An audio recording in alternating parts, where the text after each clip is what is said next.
We can crush it here, we can crush it there. I've never actually run an online business. This is like going to a midwife and asking them for advice about parenting. I call it the digital David theory. The story David and Goliath, the small guy takes on the big guy. The only thing Jeff can't do, and actually now, the only thing really AI can't do as well, is be me. Matt Edmundson is an entrepreneur, podcaster, and founder of Orion. With over 24 years in e-commerce and more than 20 online businesses built, sold, or scaled, Matt now helps founders create businesses that are built to grow and worth buying.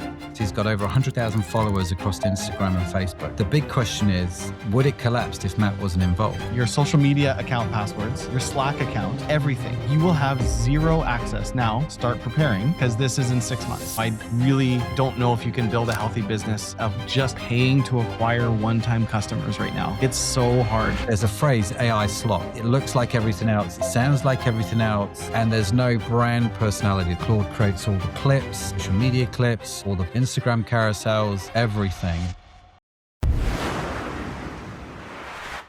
My guest today has done over 75 million pounds for those double our currency Not quite, but sure. in online sales. This number might even be outdated. I pulled this from somewhere on one of your sites somewhere, but Yeah. he's built brands. He's failed at brands. He's sold over, I think, 20 e-commerce businesses. And he's been doing this since 1998, which coincidentally is actually also, I think a lot of our listeners know, is when I sold my first product online as well too, Right. 1998. So we've got the exact same. Yeah. We were like e-com brothers, aren't we, from another mother? From a different continent. Yeah. It's crazy. It's 1990. It's longer than most founders that I talk to and have been alive. So Yeah.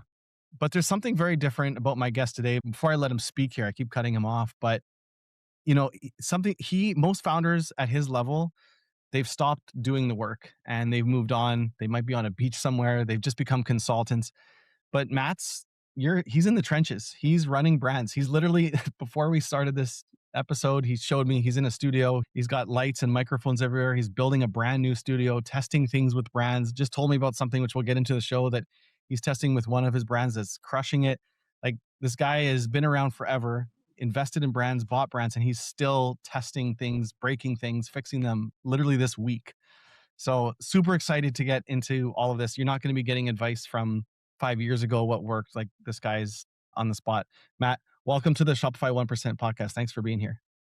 Jay, listen, I've been looking forward to this, man. Thanks for having me. And thanks for the intro. I feel like I've got a lot to live up to now.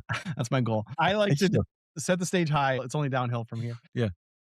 I like to jump right into it. If anyone wants to know Matt's deep history and his personal life journey, go look at his LinkedIn profile. But let's get right into some of the awesome stuff you're doing.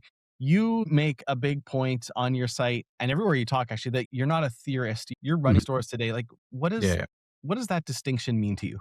It means a lot, because you'll be the same, Jay. I must get, I don't know, countless emails from folks offering me all kinds of advice, like, we can crush it here, we can crush it there. And the people that are offering me that advice have never actually run an online business. I mean, they're really good maybe at this one little thing over here, but understanding the big picture of e-com, I think, well, they don't know.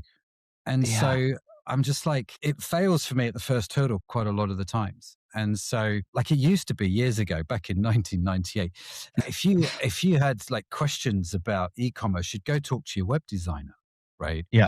And you'd go, so what do you think about this? And going to your web designer, asking them for advice about e-commerce is like going to a midwife and asking them for advice about parenting, right? Yes. It doesn't make sense. They're like really good at this one thing here. Doesn't mean they've got the expertise and experience that you need to sort of drive it forward. So that's always been a big deal for me. You know what else I notice? That's such an accurate perception of things. I also think there are a lot of people that they get to a certain stage. They built something awesome and great, but now they're not building anymore. And they've kind of become this like quote unquote thought leader. Yeah. They might speak at conferences. They might write resources and guides, but they're not actually doing the stuff anymore. And I wonder, like, there's authority when someone says something, and are they just going to AI, asking for details, and then just repurposing it in their own words? But because, like, I don't know. I'm just going to say Gary Vaynerchuk as an example. Pick anyone. It could be anyone. But because of their status, no matter what they say, it has more weight. And Yeah. I would rather listen to someone. I don't, I mean, I do care a little bit about the status, but someone who's actually like what you said Mhm. before the show. You just said, I should get right into this. I have a list of questions. I'm going to go a little bit off track here, but before the show, you turned your camera around and you showed me this studio that you're building, and you've got a 125-inch screen. You've got mics all over the floor. You're literally setting it up as we speak. Yeah. And I was like, "What are you doing?" And you're like, "Jay, we got one of these brands. We just launched a podcast, and it's only been 10 weeks, and it's crushing." And like, you're right in the trenches. Like, I Yeah. love that. Tell me about this Yeah. podcast, because what this I Well, didn't ask a ton before the show because I was like, this I knew would be interesting to talk yeah, yeah, about. yeah.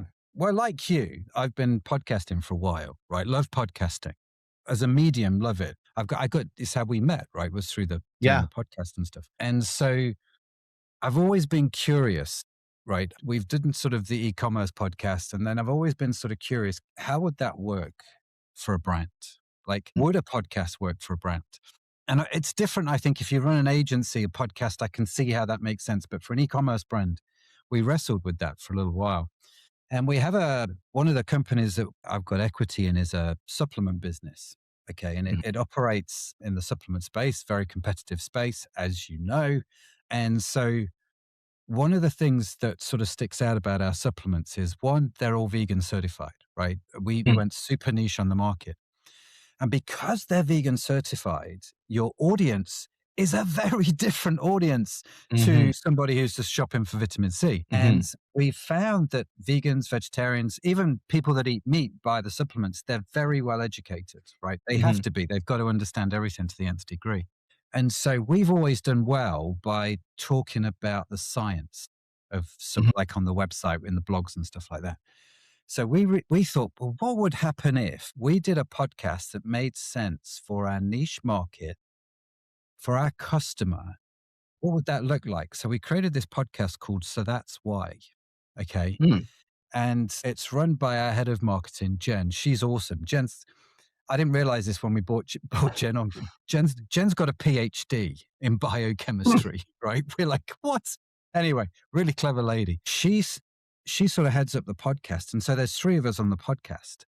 And I get to play the Joker, which is my favorite, sort of role to play. The color. Yeah, yeah, yeah. And Yeah, yeah. there's three of us in our Nottingham studio. We sort of sit around, and the studio. I mean, people always want to know. We probably spent about 20 grand doing the Okay. studio, right? Yeah. So we've got this studio in Nottingham, and we sit around and we talk and we answer the science behind everyday questions like, do I Mm, need 8 hours sleep? Why should I drink 2 liters of water a day? Why does my skin go red when I exercise? These are the kind of questions mm. that we can look at and go, these are what our audience are asking. So let's answer these questions on a podcast. And so we're about 10 weeks into it. We've recorded about 23, 24 episodes. It's unbelievable the impact it's had.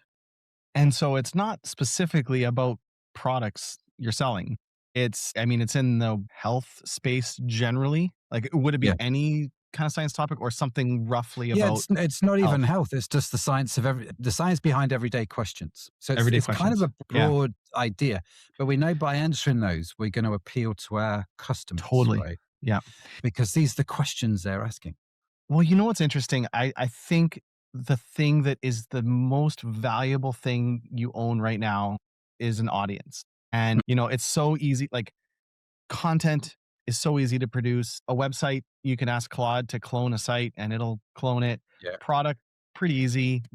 There's tools that you can white label products, create them.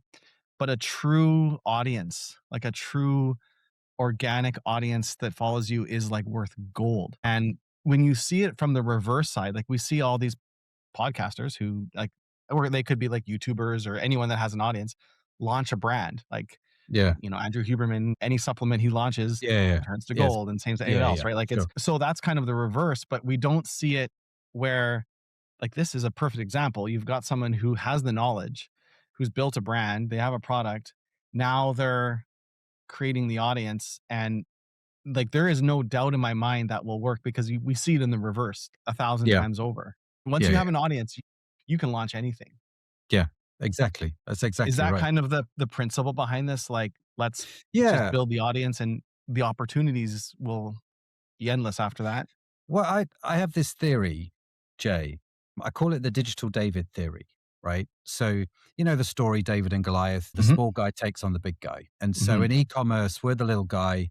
You've got your big guys out there, right? Who are mhm, crushing it, deep pockets, taking all the ad space, and we're kind of screwed. The only thing that Jeff can't do, and actually now the only thing really AI can't do as well, is be me, right? mhm, So me is the kind of moat that we have. It's the differentiator. It's the thing which really helps us is our voice. mhm. And so if we take that principle, that if I can somehow marry that against what I call the customer story.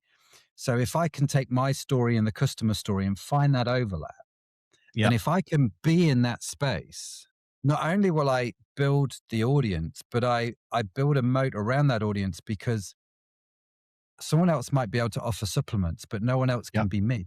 Do you see what I mean? And so you start to build that brand loyalty in that respect. And that's what we hope is going to happen with the podcast, right? That yep, it's no longer just this faceless brand Vegetology that sells these supplements. That actually there's a team behind that. There's people we can get to know. We can have a bit of. It's like you do the same thing with this podcasting your agency, right? The yep. two are they're not mutually exclusive, are they? The two things are linked. 100%. And it's interesting, last week, I was at Sub Summit, missed you there, by the way, Yeah. but Right. I did a keynote on the main stage and spent half an hour talking, and was talking about, the future of repeat commerce. We have a product in the space, and what does, like, predicted commerce look like, and a number of Yeah. things Yeah. like that, and I had a bunch of data, a bunch of stats, a bunch of interesting things, but everyone came up to me afterwards, and even I had calls this week, and they said, "Oh, I love that story you told." I told this story about a couple years ago when I got my protein powder, and protein powder is always in a big jug, Yeah. and I didn't make my way through it. I'll condense the story a little bit here, but long story short, another protein powder came because I was on a subscription. My wife got a Right. little bit upset at me because they're in the pantry, and it starts to, Yeah. like, Yeah. now start to take a lot of Yeah. Yeah. space, and I didn't cancel my subscription. I thought I would just get through. I didn't. And then a third one came, and then she lost her mind, and she was like, "Cancel your damn subscription." And so I canceled the subscription, worked through my protein, and then I don't know, I just remember, like, a Cool. week or 2 later, I was at Costco, and I just bought some other protein. And so that You've got issues. yeah. Well, the moral of the story was the brand lost me as a customer, not because of their protein. It was Naked Yeah. Nutrition. I love their protein, actually. Like, it's clean and all that good stuff, but I'm not that picky. Like, you know what? I was at Costco, saw some protein. At the end of the day, like, I know there are some people that it has to be very specific, but I'm not that person. Yeah. Yeah. And they lost me as a customer, not because of the product, not their marketing, ad spend, webs, everything was perfect. I just, didn't want the subscription, and then they lost me. Yeah. Anyways, that's what we're trying to solve with our new product. But everyone came up and said that I resonated with that story. And so Yeah. Yeah. story is so important. It's the only thing people remember. Like, Yeah. It they is. didn't remember the rest of the talk. Yep. They remember you and they remember how you made them feel. Yeah, that's right.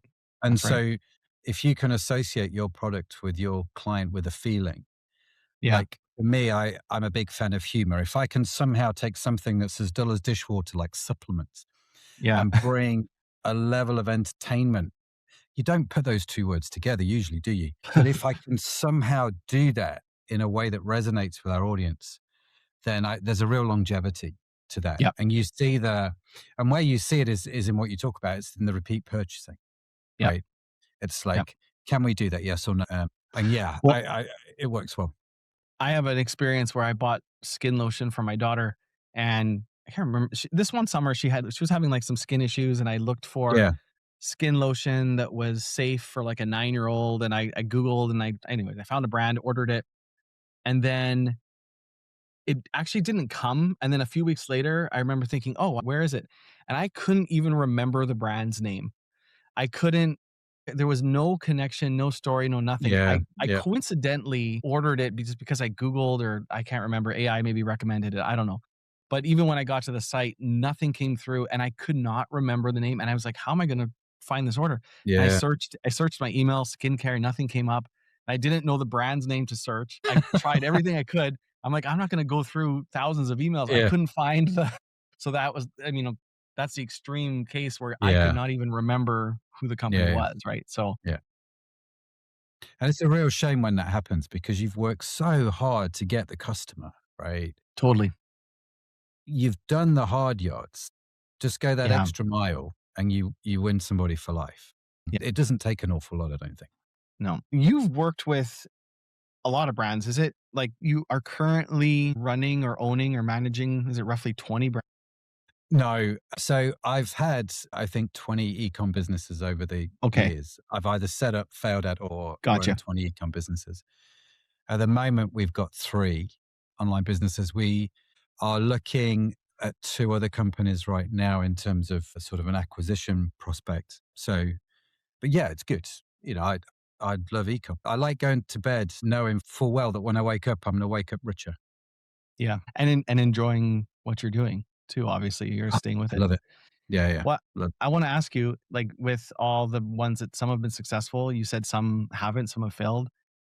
Can I ask you what's been maybe the most expensive lesson you've learned through some of those failures?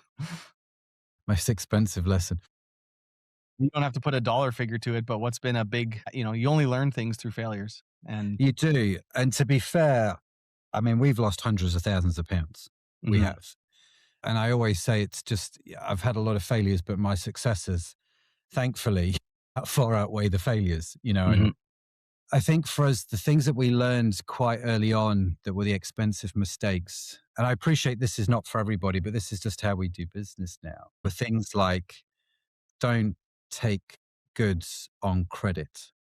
mm, So when we had a skincare company, for example, mhm, which we sold during COVID, but we had a skincare company and we would buy, I don't know, $100,000 worth of product every couple of weeks. We were selling it by the millions, the skincare. But we made a point of bootstrapping the business so that every invoice we paid at the point of order, right? So I'd call mm. the skincare company and I'd be like, Wow. right, here's the order. Here's the 100 grand order or whatever it was. And here's my credit card. And they'd be like, Mhm, we can give you terms, Matt. You're a really good customer. I'm like, no, but you can give me a better price for paying now.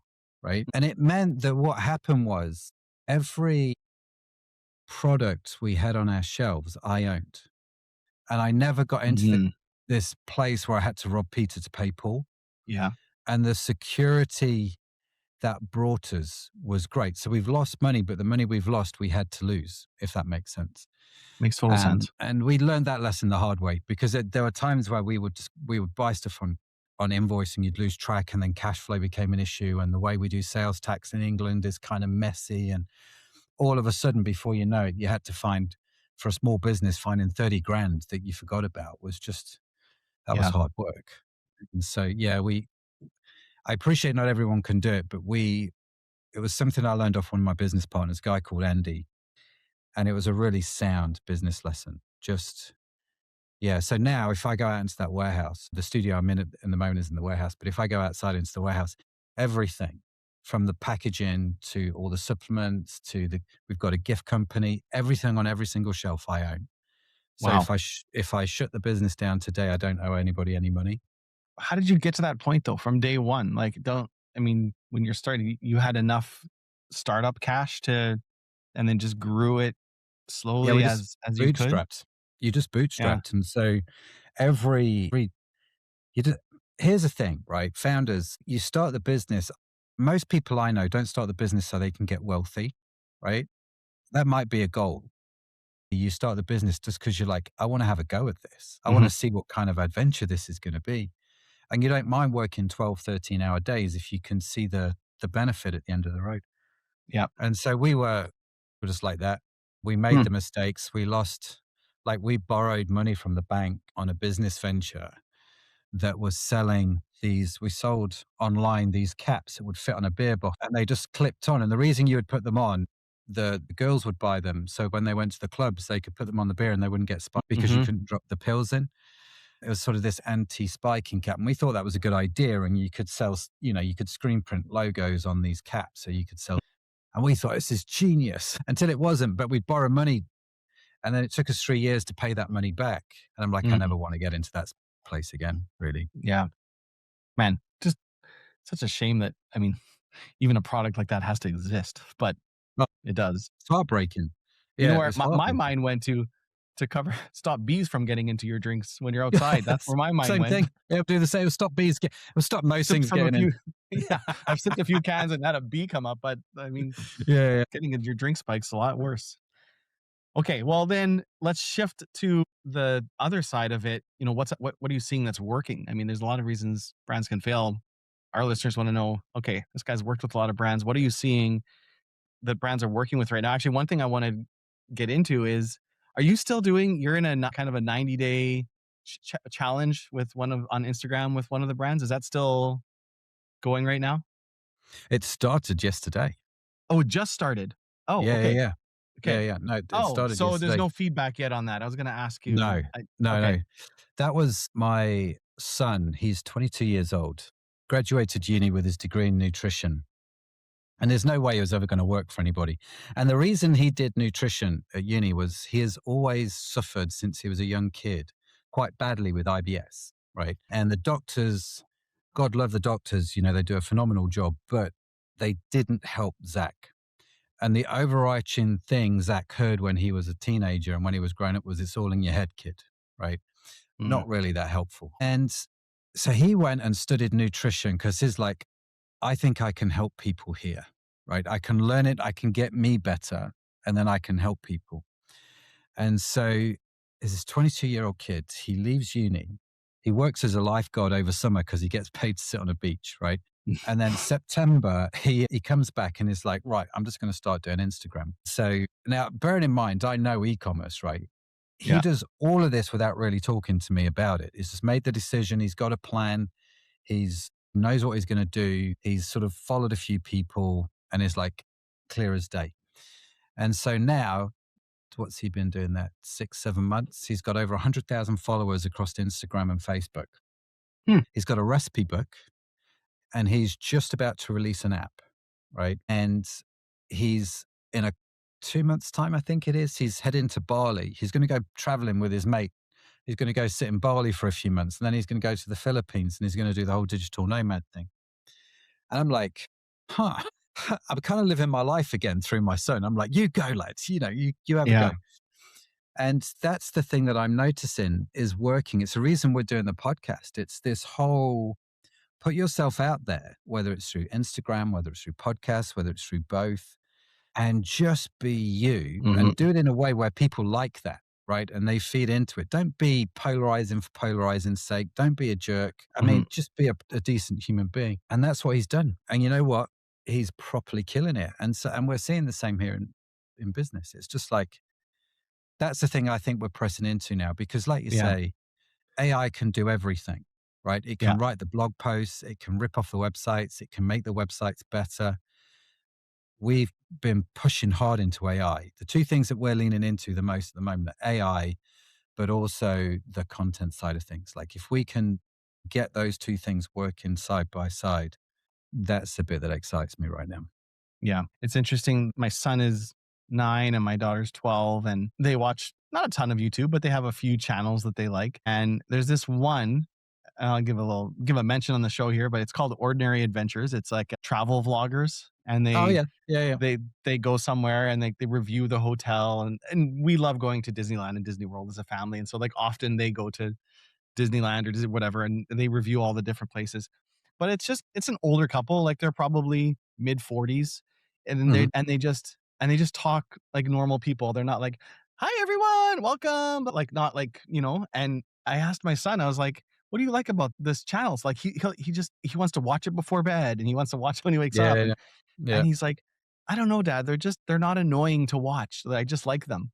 And Mm, he's gotten to know them. Like they're very interesting people, but they're just mhm, totally, that's why it's called Ordinary Adventures. They're just ordinary mhm. people going on adventures, talking like normal people, telling their story.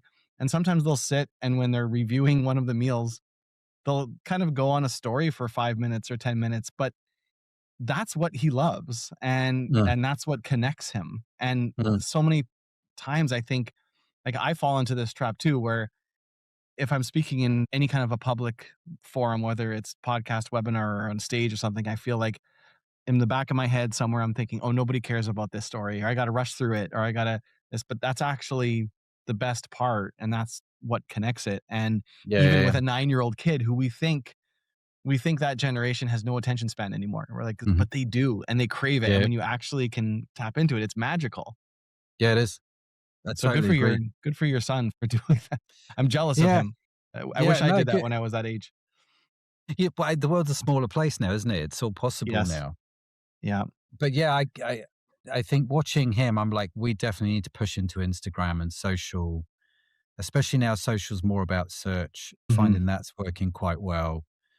So yeah, I think the brands that do social well in terms of consistency and have some kind of voice on there, they're doing really well. The trouble with that though, here's the big problem I think with that is they become quite hard to sell because they're based around a founder, right? Yeah. And it's not a bad thing. And I think this is part of the 90-day challenge is like building a sort of a brand following, if you like, building your personal Mhm. brand. What does that mean? What does that look like? I think that's what founders should do, or at least that's the experiment. Should they do it? We're going to find out, right? It's the big thing. But there are issues with that you then have to think through. So, which is why we did the podcast the way we've done it. The podcast is not just me. The podcast is a bunch Yeah. of people Yeah. that actually is good. But if that business is ever sold, it's not dependent on me doing that podcast all the time. Yeah. I had this on my list of things I wanted to ask you about. I'm going to jump to it because I had a couple questions before, but you've been vocal about this, and your whole pitch is building a business worth wanting, right? That's Mhm. the kind of the slogan. So I often see, and I've fallen into this trap in my life where founders accidentally build a job that they build around themselves. Maybe they'd end up not even liking the job, but they've created this job that they're relying to. So, what is the difference between a business where someone wants and is investable or appealing to someone acquiring it versus building something that's a job you're stuck to? Well, I think every business that starts, in effect, is the job, right? It just, because Yeah. you've got to put in the hours. But I think as you grow your business and as your understanding of it changes, and again, Jay, you'll know this, it's like, how do I grow my business where I'm not the bottleneck, where I'm Mhm. not the sort of the pivot, the linchpin behind everything? And the more I can not be that, the more valuable the business is to somebody. Because if I was to sell this company here, the big question is, would it collapse if Matt wasn't involved? Mhm. Right. And if the answer to that question is no, then I've got a business that's got high value. Now, there are going to be some things that if, God forbid, I drop dead tomorrow, would it have an impact on the business? Yes, it would, because I'm a bit of a personality and I get that. But I think we have enough structure and ideas in place that I'm no longer the linchpin in Yeah. everything. And I think that's a critical aspect of it. That's how the big question is always, if I didn't turn up to this doing what I do for the next 3 months, what would happen to that business? And if there are bad things that would happen, you've got to ask yourself, is it worth me putting something into that so that I could go away for 3 months if I wanted to? You might not want to, and that's totally fine. It might not be the time for you. But if you're wanting to build more of a business rather than a really nice job, I think that's the route you have to go down. Do you know who Mike Michalowicz is? He's an author. He's written a lot of books. I think 9. I had him on the podcast recently. One of he's got his bestseller is called Profit First. It's all about I don't. flip. Yeah, yeah. Sorry, I do know Oh, who Mike is. Yeah, and I've okay. met the Profits First guys here in the UK as well. Sorry. Yeah, so they Yes. actually have like Profit First coaches Yeah. now. They've built out a Yeah. whole program around it. But We do something profit first accounting in our companies. oh, amazing. Amazing. Yeah, yeah. It's a great episode. I encourage, of course, I'll put a link in the show notes to it. It's a few episodes back, but one of the things he does at his company, and I think he kind of talks about it in one of his recent books, but it's like forced vacations, Yeah. and he does it himself where they'll tell you ahead, like, okay, Matt, in 6 months, you're going to go on a 2-month vacation and you're not going to be able to answer a phone. We're going to Uh-huh. change your email password, your social media account passwords, your Uh-huh. Slack account, Uh-huh. everything. Like you will have zero access. Now, start preparing because this is in 6 months. And the only way that someone could possibly get a hold from you would be like phoning the hotel or like there is no, you have no Mhm. connection. And he works with founders to get to this point, and Mhm. sometimes they want a year to prepare, but like that's the goal. And then Yeah. so at his company, he's got about 17 or 18 people at his publishing company, and they all have to do it so that everyone is able to step up. They know each other's Yep. roles, and it's not Mhm. reliant on any person. Because it's always easy to say in practice, but to actually do it. And I mean, we've all had that experience where we've like gone away on a little bit of a trip and someone else steps up and things are Mhm. okay. And you know what? Actually, someone did something even better than the way I'm doing it. Mhm. And so it's like a forced function for that in a sense. It's a really good idea. Every August, I take the whole month off. So Amazing. And then can I you disconnect too? Like, yeah, yeah. No, no, no. And I try and write, actually, is what I do in August. And some years, actually, if I'm really well planned, I actually stop middle of July and then come back September. And what you find is, one, not only do I feel rested and yeah, re-envisaged visions kind of thing for what's going on, but the team have had the ability to make decisions that they wouldn't necessarily have been able to make whilst I was there. yeah, And so there's a kind of flourishing which comes from them not being present that's actually quite lovely to see. So yeah, I'm a big fan of it. You know, taking a sort of 4 to 6 week sabbatical every year has been life giving. I've done it every year, probably for the last 5 or 6 years. And if you could get to the stage to do that, I highly recommend it.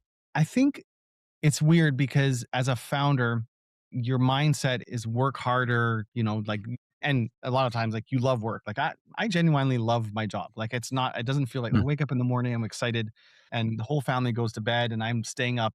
And it's not because I have to. I genuinely love it. But I think I have rarely ever had a creative idea that has moved the company forward at mm, my desk. yep. It almost always happens when I'm out for a walk, when I'm Mhm, mhm, driving, mm, when I'm in an airplane or in a hotel room, when I'm yep, when I'm away from it. Like, it almost like when and actually, sometimes I get mind blanks when I sit at my desk, I come to the computer, I'm like, yep, "Okay, yep. what do I do Yeah, now?" yeah, And I start yeah, clicking through tabs or yeah. opening up Slack or email, and so it's not just a sabbatical in the sense of, like, it's actually good for your business, and It it's is, where a lot of yeah. the creative ideas come. Well, every 6 weeks, twice a term or semester, as you'd call it, but every 6 weeks, I take 2 or 3 days off.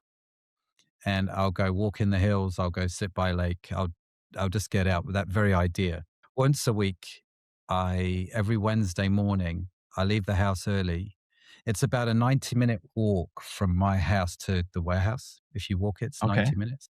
okay, And there's actually a route that I've found that goes through some sort of old golf courses and, forests and stuff like that here in Liverpool. And it's a city thing, but it's a nice route and it's a long route. yeah, Do it every week. And the best ideas come from those Wednesday morning walks, yep. right? The 6 week sort of 2 day, 3 day mini. It's like you say, the best, again, something I learned from Andy, one of my old business partners. He said, the best ideas I've ever had have been while I've been on a surfboard. Yeah, it's funny, for me, it's a treadmill, and at the gym, I find something. I don't know, your blood's moving maybe, I don't know, you're breathing more, but it's like, I just get hit with ideas, and I find Yeah. myself, like, I'll get off the treadmill, like, "Okay, I gotta write this down. Oh, I gotta write this Mhm. down," and Mhm. I spend half the time at the gym, like, making notes on things, and then people look, I'm like, I'm not on social media, I'm, like, writing down Yeah. ideas that Yeah. I've Yeah. had, so Yeah. Yeah. yeah, and I've heard some people say they actually schedule thinking time, which is interesting. I've had people Mhm. tell me they actually block time in their calendar each day to just either sit in a chair or go for a walk, but it's, a break in the day. It's really important, It is. I not think just starting the creative. day off right is important. And again, I Yeah, get that now my kids are a different life stage to yours. And I think you go through seasons in life where certain things are possible. But now I get it. The first hour, hour and a half of the day, I'm just sitting, reading. Some people like to meditate or pray or whatever it is. And then I hit the gym. I'm like, start the day right every day. It does wonders for your mental health, yeah, right? And I think it's so important. I get that it's not possible if you've got a 3 year old, running around creating mayhem and chaos, but whatever works.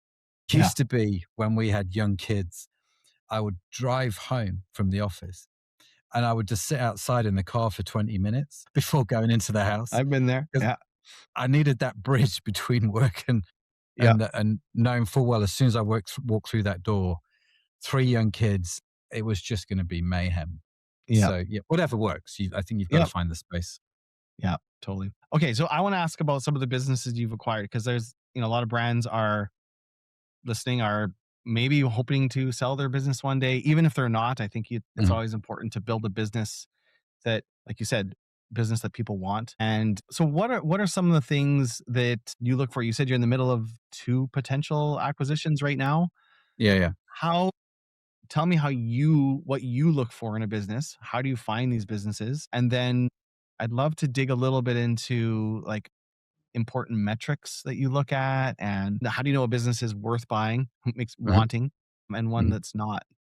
It's a really interesting question, and full disclosure, when we acquire businesses, I don't really pay for them, which sounds a bit counterintuitive, right? So we tend to do well, and again, this is just from our discovery, we do well with businesses between 500,000 and 3 million turnover, right? So that's kind of Okay. where they are. Like They're probably annual yeah, revenue. Yeah. annual revenue, yeah, yeah. And they're more than likely selling small repeatable products like supplements, beauty products. These are the industries we know quite well. We've looked at companies that sell tents, for example. They're bigger than what we know, but the gift company we acquired last year, it was your traditional sort of mom and pops kind of store, really. They beautiful husband and wife running this store, and they'd grown it and they'd hit the ceiling. And you must see it actually quite a lot, Jay. But there's this ceiling that people hit when there's one or two of them, and they get to an end of their knowledge. And so then they go, right, so what we need now is an agency to help us with paid media and we can scale. They go spend 4 grand a month with an agency. They lose 20 grand on ads and they're nowhere. And so they Yeah. quickly pull it because obviously every penny matters. And they're like, well, that doesn't work for us. So then they feel stuck. And we find actually with those brands, we can do really well. So with the gift company, we took a part of the company. We bought value in other ways. So we moved their whole operation into our warehouse. All our team here do all the fulfillment, so all the picking, all the packing. Our web team took over the website. Our ads guys took over all the ads. And so what happens is you bring a business in and you plug it into a bigger machine with the idea that it can scale and grow. Yeah. And for the original founders, it means they're then hands off. So they still own some Yeah. equity in the business. Mm. In fact, we're getting a beer, I think, in a week or two's time, which is always a nice way to catch up. Yeah. But yeah, we tend to do really well with that, Yeah. if that makes sense. Makes total sense. So you're a little bit different than traditional investors. Like you're not necessarily looking for a certain growth trajectory and certain, margin ratios, and that if the company actually is a little bit struggling, that's actually a good opportunity for you. Not like they found a product market fit. They're not $100 million brand, but there's something. And Yeah. now with your services, you could actually grow them more. Like so it's a little bit of a different strategy than like a private equity firm Yeah. Yeah. buying brands. Yeah. Yeah. Okay. Interesting. Very much so. Yeah. We're definitely not a buying equity kind of a company. We definitely look for ways to invest in terms Yeah. of value. Yeah. And all, so the figure you mentioned at the start, the 75 million, which is probably closer to 100 now. I really Mhm. should add it up, if I'm honest with you. You get to a point where you don't really care. But I would say the vast majority of the income we've created has been with companies where we've had an equity stake that we didn't necessarily buy, but we bought value in other ways, Yeah.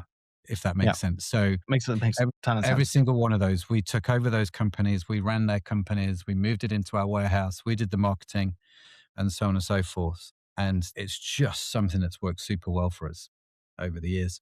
What's the biggest lever that you pull? Like, what do most brands in that range struggle with, or what, like, the biggest opportunity to grow some of these brands? It's a really interesting question. Let me just think through the company. I would say the one thing that I think we're really good at, it's a bit of false humility. I think we're really good at a lot of things, but one of the things I think we're really good at is if Brits are you've got a, really good at that humility. That's yeah, the yeah, yeah, yeah, yeah. We're good at talking ourselves down in a funny yeah, kind of way. yeah, I would say we're really good at building relationship with the customer. And as a result, our repeat purchase rates are always like 20, 30, 40% above industry averages, Hmm. right? And so we get great results there. So with the gift company, one of the things that we've learned from that actually is when people buy gifts, it tends to be a one off. And so when we looked at their sales data, like 80, 90% of their business came from first customer acquisition. And you're like, Mhm. wow, that's an interesting thing. Can we change that? And that's where a lot of our thinking has gone is Mhm. how do I go get more first time customers? Because, well, whatever, it's not my, Yeah. I'm not interested in just throwing another 20 grand into ads, but how can I get the 100,000 customers to go from a 1.1 purchase rate to a 1.4 or a 1.5 or a 1.6? If I can do that, then actually we win quite a lot. And Mhm. so, which is why I always love talking to you, and having you on the show. We talk about memberships and subscriptions and all the crazy ideas that you've got. And all Mm. of those things I love because it's all about taking a single product and being valued multiple times in a way that promotes longevity. And I think that I love. It's so the thing why I'm passionate about that is I see the long-term impact it makes on a brand too. And Mhm. I know how hard people work and I know how hard it is building a brand. And if you can build something where you have a high repeat purchase rate versus one that's don't like you can spend the same amount of ad money, you can spend the same amount of time on all your efforts, but if you structure it in a way that is healthy for repeat and one that isn't, you've built a business worth triple or quadruple what it is if Yeah, it's yeah, just if one time yeah, orders. And so yeah. you just better fruits for your labor too, right? And everyone's Unbelievably so. And this is because we sort of acquire companies. And at the moment, we're building an e-com group, but we're also like, we do sell individual companies off when people want to come in and buy yeah, them. And I yeah, can take the same company, right? Keep the yeah. turnover, the sales revenue exactly the same. It turns over $1 million a year. I Mhm, don't do anything to increase that turnover. But if I take that million turnover, instead of it being one time purchase, 50% of that turnover is on subscription or mhm. membership. And instead of getting a 3 times multiple, I'll probably get an 8 or 9 times multiple selling that business. Yep, Right. Same, yep. same, everything's the same apart from Mm. that one tiny factor. And I think this is partly why subscription businesses caught on the way they did was because Oh, there was a totally. lot of high perceived value. But it's really fascinating how it works. Did I ever tell you about our newest launch? I know I reached out to you. I can't Yeah, remember. yeah, It was yeah, like a yeah, month. yeah, Yeah, we yeah, did. We met yeah. about okay, yeah, Repeat. yeah. Yeah, yeah, yeah. Yeah, yeah, Repeat. yeah, yeah. You came Oh, onto the podcast and told everyone we about it. did. That's right. Yes. Yeah, yeah, yeah. Okay, never mind. That's how busy my mind is all over the place these days. But yeah, I like this is my passion in life is Mm, and I think it's more important now than ever, like for brands because like, you're probably seeing this with ad spend, like, you're probably spending double what you did 5 years ago to acquire mhm, customers. I don't know what you're seeing, but most of the brands we're working with, their search traffic is down, like, close to 50%. Like, people mhm, actually, I saw a report recently, Google said that 61% of searches now don't end up in a click. So, it's the AI overview, you get the phone number without a click, you get the address without a click, you get the hours of mhm, operations, you get the reviews, you get the pictures. Like you mhm. almost never have to leave Yeah, yeah, Google's search results yeah. page. That's so true. So people aren't ending up on your site. And then now with agentic commerce kind of here-ish, like it's still early, but it's Mhm, here. People are going to just be asking ChatGPT, what's like for this gift company? Like what's a great gift for my mhm, mother for Mother's Day? And whatever it recommends, you can buy within your AI tool. mhm, Like this, the when you actually get a customer, like it's so expensive, it's harder to get them to your site. And if mhm, you're not found in AI, like man, when you get one, like if you're not doing everything you can to mhm, nurture them, to build a relationship with them, and mhm, to get them coming back, like I don't. If brands aren't doing that right now, I really don't know if you can build a healthy business of like just paying to mhm, acquire one-time customers right now. Like it's so mhm. hard. Yeah, it is. I think there are some outliers, but the trouble is, there are these outlier companies that then go onto YouTube and go, "This is how, you Yeah. build a million Yeah. dollar business and just buy my $400 course and I'll tell you how to do it," kind of thing.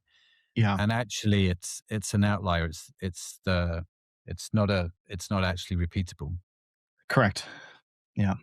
What are the So biggest places you're placing bets in the next 2 to 3 years? The people want to know, Matt.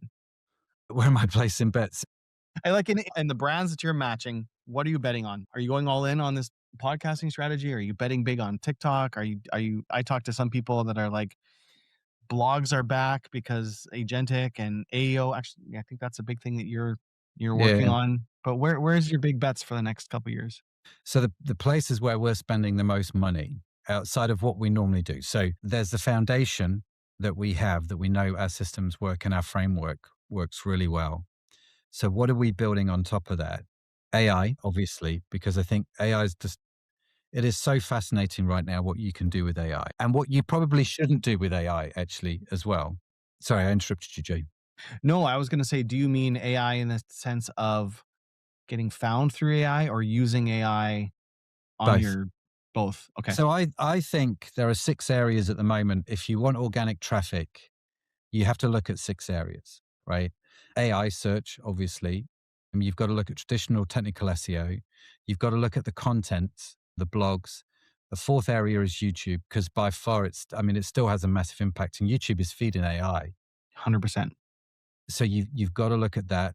Fifth area is social SEO. So you see now a lot of people on Instagram. Again, we've Mm, noticed this on Zach's account.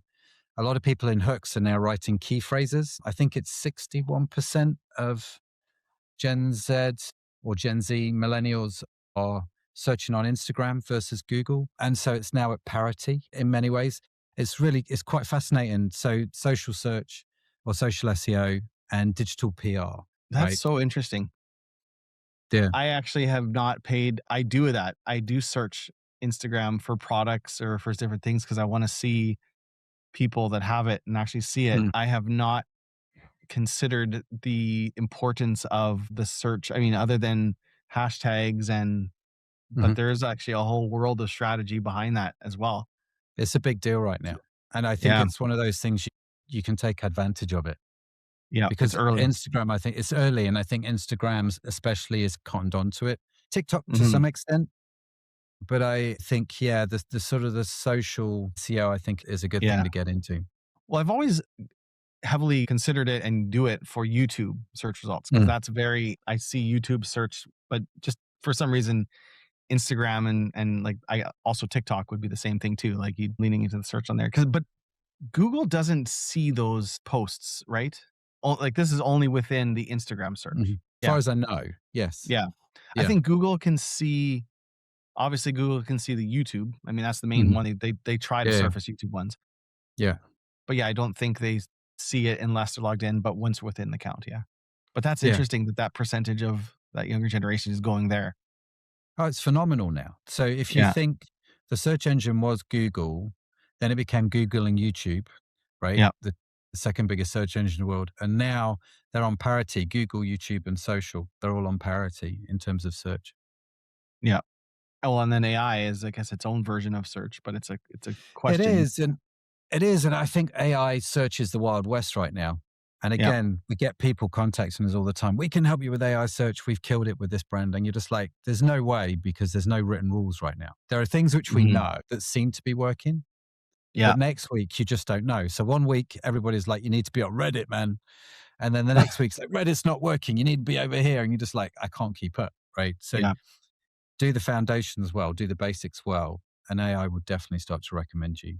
And I think it's one of Yeah. the things you should be tracking right now, actually.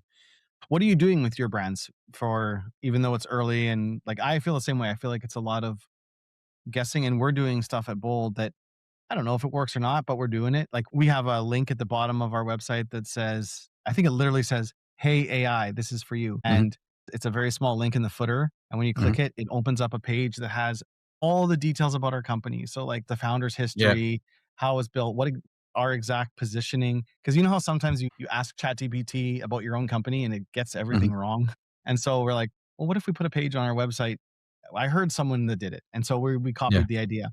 Yeah. And actually, after a couple weeks, we noticed that AI was actually picking it up, and Hmm. the details that were in there were being used in Hmm. the answers of AI. And so, like, that was just a total test. I have no idea. It might not be that way in a couple weeks, but we're right now just let's just try Mhm. everything. What are some of the things that you're trying with your brands? Well, we're the same as you. So one of the things that we've tried that works quite well at the moment is the LLMS.txt file Yeah, or the .txt file. So yeah. And I think they just LLMS.txt. announced that now that's an official part of the Lighthouse score. I think literally Okay. this week. Because Okay. it wasn't officially, Yeah, yeah, yeah. it Those was like unofficial things. Yeah, yeah. unofficially, but now I think just as of literally 2 days ago, Mhm. it is now official. Yeah. Yeah. So that we know works. Yeah. And especially if it's now become official. We've had some good trial with that. Other things that we've done, making sure schema is right on the website, so AI understands what the different aspects of the site are. I mean, Yep. you need that for Google anyway, but actually it really helps AI. And the Mhm. other thing, this is one of the things that we've noticed with the podcast. One of the reasons why I think digital PR is interesting, one of the things you could do, if you don't already do it, is understand the niche space that you're in. So let's say you sell, I don't know, expensive chocolates, right? Mhm. If you do, hit me up, send me some samples. But if you sell chocolates into a space, I would go and find 500 or 600 podcasts that are in that space that talk to those customers. And then I would put Mm. myself out and try and get on as many podcasts as I possibly could. Right. Yep. Now, does that do anything for your business? Maybe, probably not. I mean, you know as well as I do, podcasting is quite an interesting thing to try and get business out of, right? You've got to be in it for the long haul. So, but what it does do is it tells the internet that you're getting more and more brand mentions. One of the stats we now understand with AI is brand recognition, or the amount of times your brand is put out there by Mm. other people, is way more important than backlinks, right? Mhm. So by going on the podcast, you're creating brand awareness. By creating brand awareness, you're more likely to be by AI. The other thing that we've done actually is we've got a Claude skill we've developed here, which once a week just goes to all the AI models and puts in like a bunch of different search terms and monitors Mhm. the results and see if AI is referring us for any of those things. Mm. Interesting. Yeah. It's truly like the accurate way of knowing if something is relevant. Like if you think about humans, like what's everyone talking about? If everyone's talking about a certain restaurant, it's likely if I want to say what's the best steakhouse to go in New York, and if I ask people, well, everyone's talking about this one. Everyone like that's the way that. So with AI, just looking at how many times it's mentioned, it's actually a very accurate reflection Mm. of if it's like because like Yeah. links are a close proxy, but still there's a lot of link trading and a lot of other strategies. But a mention is an pretty as accurate as it gets, Yeah, it is. It's and it's hard super to important. you can't fake it. Like it's No, yeah, no, you can't. It's really, really important. And I think those things you don't see results tomorrow, but you'll yeah, see results in a month or two's yes, time, you know. yeah, And so, yeah, it's exciting, but it does change a lot. But I think if you yeah, start off with that LLMS.txt file, and if you don't know what that is, just Google it. Just go to LLM large language model s.txt and it will come up yeah, and it will tell you yeah. exactly what to do. Okay, last question before I let you go, because I know we're getting close to our time here. But what's the biggest mistake you're seeing brands making in e-commerce right now that you think they're going to regret in 24 months? Not 10 years, but in 24 months that people are doing right now. The two, I'll give you two that I see a lot of. Number one is the over reliance on ads for customer generation. I think this is problematic because ads are getting more expensive unless people are going to the places where the ads are. And so you've got a dwindling pool, but the asset is getting more expensive. I think you've got Mhm. to start thinking beyond Google ads and Meta ads. That's not to say that they're not going to work, but whilst they're working, you've got to build another system over here to go and get leads from. That would be one thing. And the second thing, I think, have you heard the phrase AI slop? This idea that there's no, if you go to ChatGPT or Claude, I prefer Claude, it's way better than ChatGPT. But if you, whatever your AI of choice is, if I Mhm. just go to it and say, write me a blog post about why I should eat chocolate, it's going to just come up with some really generic nonsense, right? Yeah, yeah, The trouble is people then take that and they put that on their website. Or yeah. if they sell the chocolate and that they're buying in, they'll go and take that product description from the manufacturer and put that on the website. They'll put the same image on their website everybody else is using. And it just becomes beige. there's a phrase, AI slop. It's just like, it looks like everything else. It sounds like everything else. It Yeah. feels like everything else. And there's no brand personality. There's no brand story. And I think Yeah. that's a real shame. And it's also detectable as AI produced. So something I learned, I'll throw this in here for listeners. There's a bunch of tools. Grammarly has a good one. If you just Google AI detection tools, there's a bunch out there, and you can put a blog post in your product pages, anything you want, and it detects if it's AI generated or not. And even if you try to be creative with your prompt, if it's like, write me a blog post or product descriptions about this, make it super fluffy, sound like a surfer dude who's confused. I don't know, whatever. Give it some weird prompt. It still picks it up as AI Yeah. detected. But the one, like, I like to use AI to help in a lot of things I do. So I'm kind of like the hybrid approach. And something I have found that works really well is like this podcast that we're recording right now. This is original content, right? So your ideas, my ideas, we're sharing Yeah. them. If I take this transcript and then I go to Claude and I give it some guidance and work with it to create a blog post from it, and then I take that blog post and I run it through the AI detection software, it almost never says it's AI detected because it's original content. AI is helping clean it up and format it. It's not producing it. Yeah. And so what I've told a few brands recently that's worked really well is like, if you want to write a blog post, and yes, I get it, you're busy and you don't have time. What I do is I have a little DJI mic, and when I drop my daughter off at school, I clip it on my hat and I just start talking. And if I have some idea of it's like something I want to blog about, I'll literally just start sharing my ideas. I'm like, Yeah. okay, I've been thinking about this thing, and there's 3 things I think that are wrong with mega menus right now Mhm. that are hurting brands, and this, whatever the thing is. And I'll just record it, and then I'll download it when I get home, transcribe it, throw it in Descript or whatever tool you use, and then create the blog post from that. And then if you do that, it's never doesn't it never shows as AI Mhm. generated when you run it through all the tools. And I'm pretty sure Google penalizes ones that are like 90% above AI generation. Like all of my blog posts on the Shopify 1% website, they're written by AI, but they're original Yeah. content.